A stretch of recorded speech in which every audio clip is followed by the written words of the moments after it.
Hello children, today in current electricity part 4 we will be seeing following topics. First we will see Kirchhoff's laws of electricity. These are very important law used in simplifying electrical network. Application of Kirchhoff's law in solving numerical problem. Wheatstone bridge and application of Wheatstone bridge in solving numericals. We start with Kirchhoff's laws. The first law of Kirchhoff is also known as the current law or the junction rule.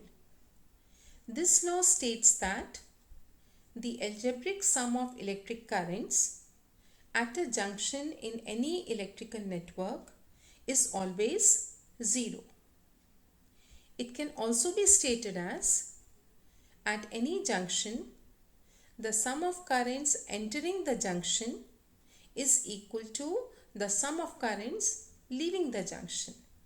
That is, total current flowing towards the junction must be equals to the current flowing away from the junction. Let us take a junction O. I1 and I2 are the current flowing towards the junction. I3, I4 and I5 are the current flowing away from the junction. To write the mathematical form, we should know the sign convention. The currents that are flowing towards the junction are taken as positive and the currents flowing away from the junction are taken as negative. Hence we can write I1 plus I2 minus I3 minus I4 minus I5 is equals to 0. Okay, the positive currents are the one flowing towards the junction and the others flowing away from the junction are negative. The same could be written as I1 plus I2 is equals to I3 plus I4 plus I5.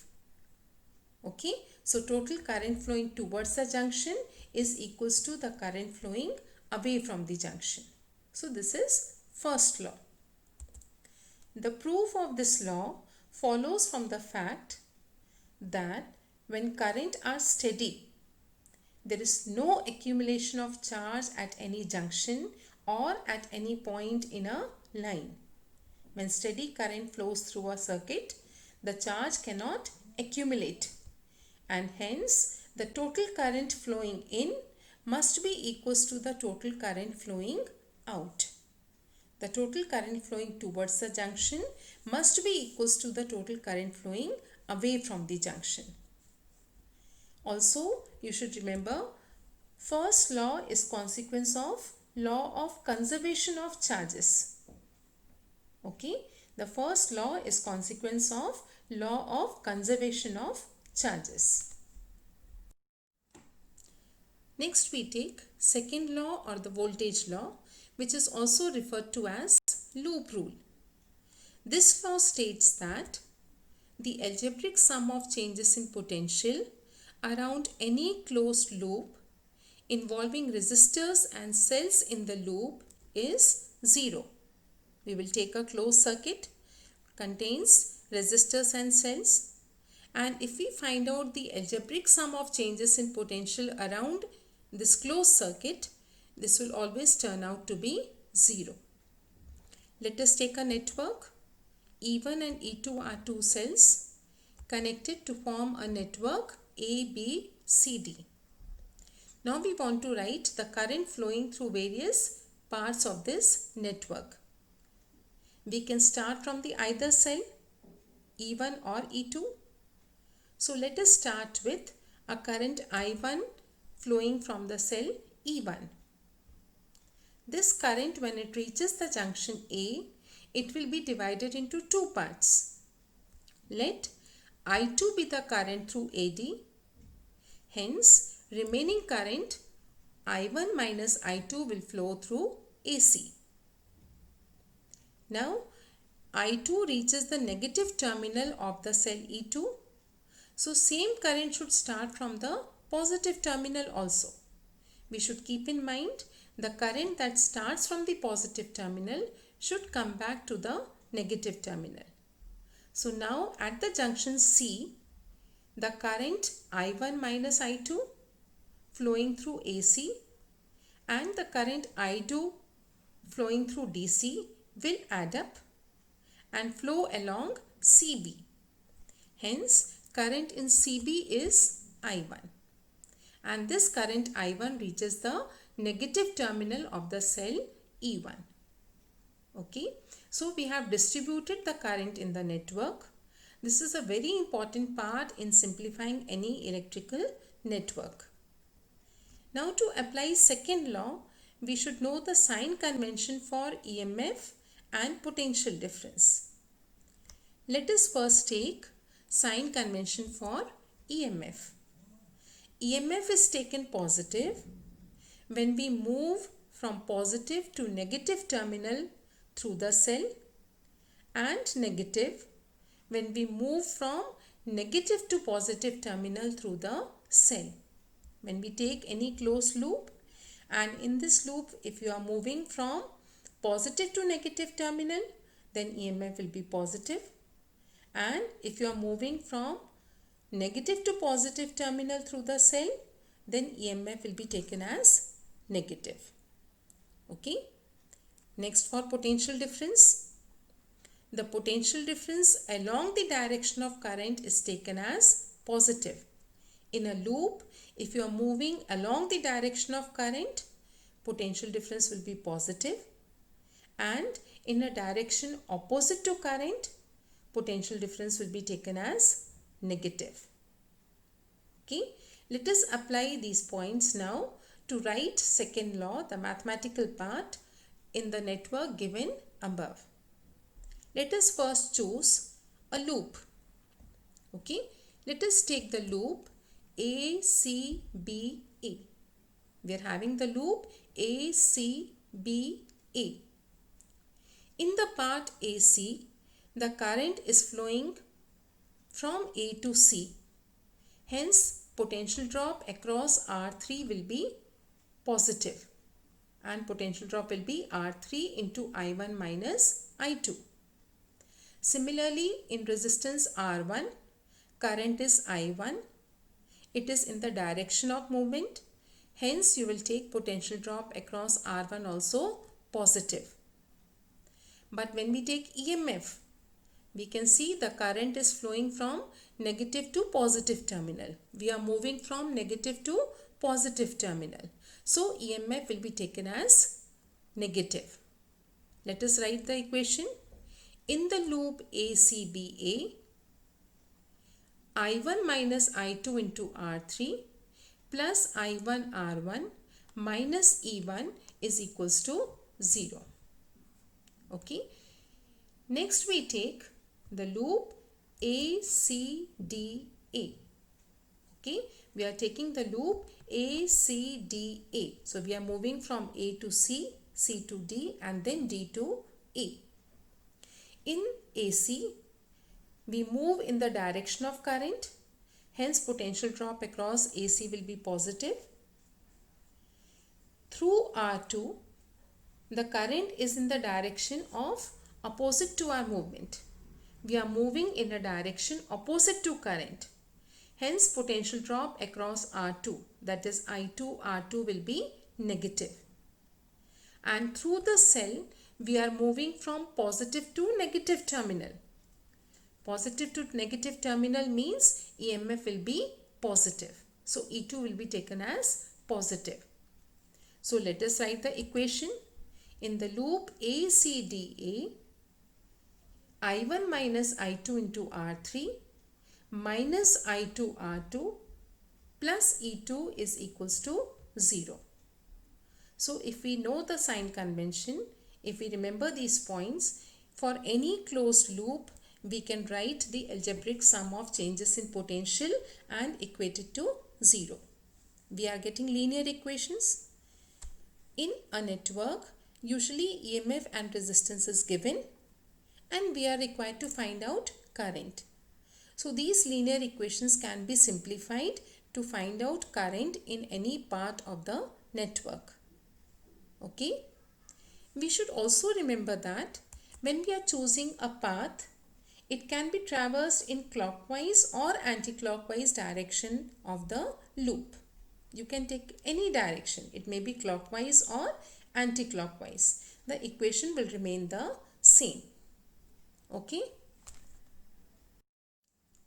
Now let us solve a numerical using Kirchhoff's laws. Use Kirchhoff's rules to determine the potential difference between the points A and D and the resistance R when no current flows in the arm BE of the electric network shown in the figure. We have a network in which no current is flowing through BE. We want to find out potential difference between A and D and the resistance R in the circuit. Let us first distribute the current. We will start with the maximum EMF of 6 volt. Let I be the current. No current flows through BE and hence the current in the entire circuit remains the same. Okay, no current is in BE, hence in the loop AFED CBA the current will be I. Now we want to find out this current. Before finding the potential difference, we have to find out the current. Let us choose the loop AFEBA. We are taking the loop. See, it is in the clockwise direction AFEBA. In the two resistances, that is 2 ohms and 3 ohm, we are moving in the direction of current. Hence, the potential drop across 2 ohm and 3 ohm will be positive. But the EMF 1 volt, 3 volts and 6 volt. In all the three cases, we are moving from negative to positive terminal of the cell through the cell. Hence, EMF will be taken as negative. So, the equation for the loop AFEBA becomes 2I minus 1 plus 3I minus 3 minus 6 is equals to 0. We should remember there is no potential drop across R1 as current in BE is 0. Okay. This equation can be simplified. We get 5I is equals to 10 or I is equals to 2 amperes. Okay. Next, to find the resistance R, we will take the bigger loop. BE को छोड़ देंगे हम और क्या बचा हमारे पास AFEDC B back to A. So we are taking the loop AFDCA. We can see that we are moving in the direction of current. Hence, potential drop across 2 ohm, 3 ohm and the resistance R will be positive. Whereas, for the cells, we are moving from negative terminal to positive terminal in all the cases. Hence, the EMFs will be negative. So, the equation becomes 2I minus 1 plus 3I plus Ri minus 4 minus 6 is equals to 0. Okay. And when we solve this equation, substitute the value of I, the result is 2R is equals to 1. Hence, we get R as equals to 0.5 ohms. Okay. So, we have found out resistance in the network, that is the resistance R in the network. Okay. Now, to find the potential difference AD, potential difference between the points A and D. We will take the path AFED. Potential difference between A and D will be equals to potential drop across 2 ohm. It will be 2 into 2 because current is 2 amperes. Then EMF of 1 volt will be taken as negative because we are moving from negative to positive terminal, hence minus 1. And across 3 ohm again potential difference will be 3 into 2 positive. So this potential difference turns out to be 9 volts. Hence the answer is potential difference between A and D is 9 volts. Next we come to a very important concept, that is Wheatstone bridge. Wheatstone bridge is used to find resistance. It basically consists of 4 resistances P, Q, R and S connected across the sides of a quadrilateral. Across one of the diagonals we have a cell, a battery of EMF E connected, and across the second diagonal BD we have connected a galvanometer of resistance G.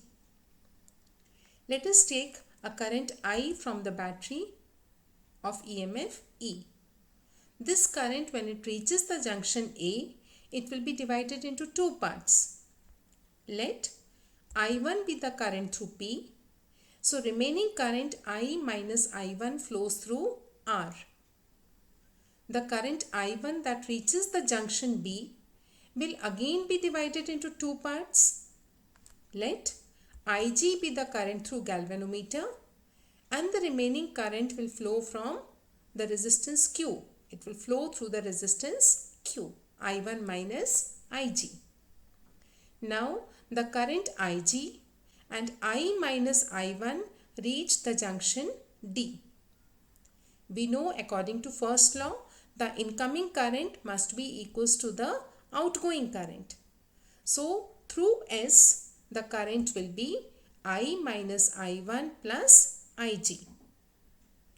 At the junction C, the current through Q and S will add up, and hence we get a current I in the external circuit. The current that starts from the positive terminal, same current returns back to the negative terminal. So thus we have distributed the current in the network. Now we will use Kirchhoff's rule, especially the loop rule, to write the equation and arrive at a result using which we can find out any resistance. If out of the 4 resistance P, Q, R and S, any 3 are known, then 4th could be found out.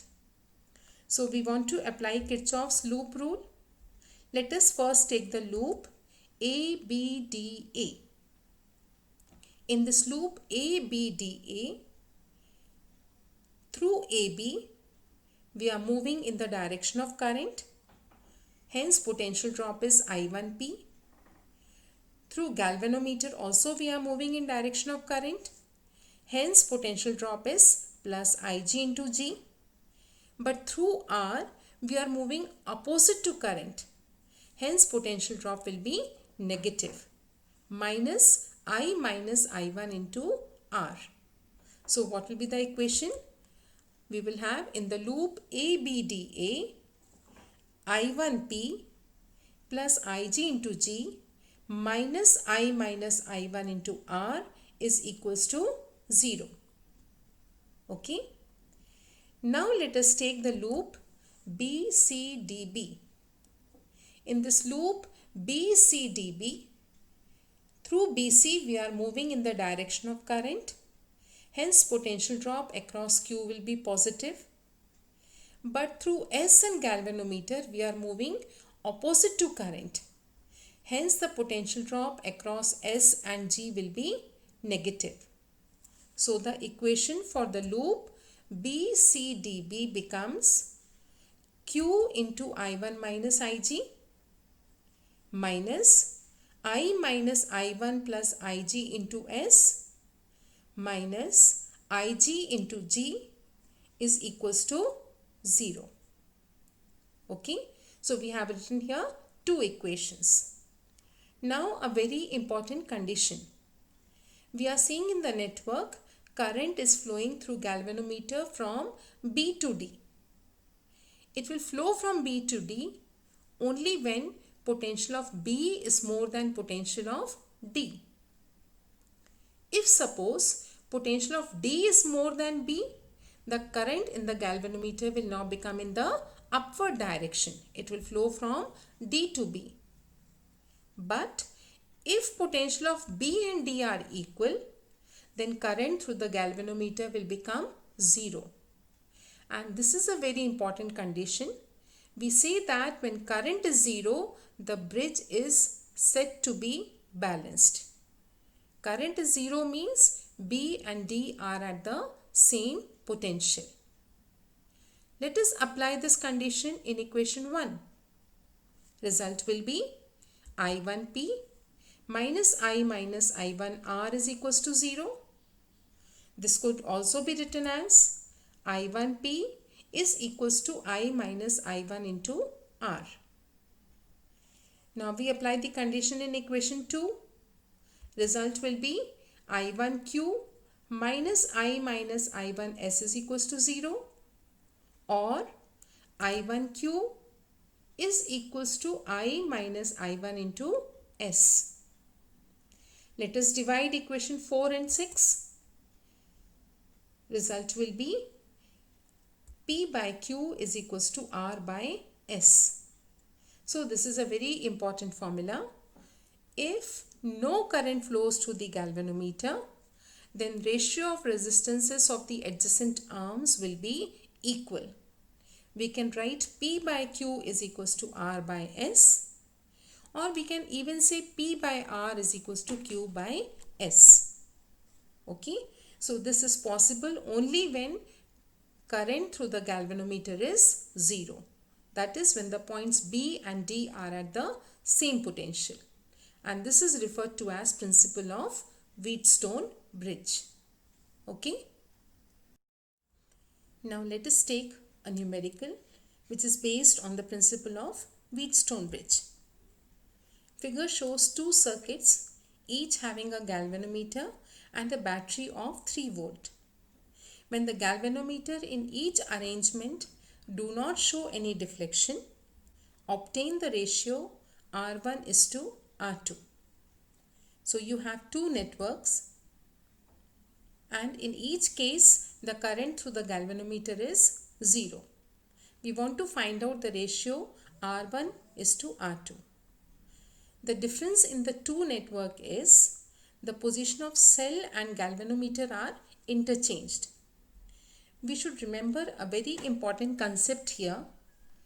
If cell and galvanometer are interchanged, the condition for balanced Wheatstone bridge does not changes. It remains the same. That is, P by Q will remain equals to R by S. So let us solve now. We first take the figure 1. In the first figure, when we apply the principle of Wheatstone bridge, that is P by Q is equals to R by S, we can write 4 by R1 is equals to 6 by 4. Okay. We will further simplify it. Just transfer the terms. We can write 4 by 6 is equals to R1 by 4. Now take the second figure. Again apply the same principle. We know here P is equals to 6 and Q is equals to 12. So we can write in the figure 2, 6 by 12 is equals to R2 by 8. Okay.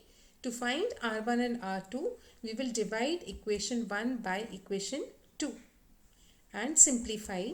The result will be R1 upon R2 is equals to 2 by 3. Okay.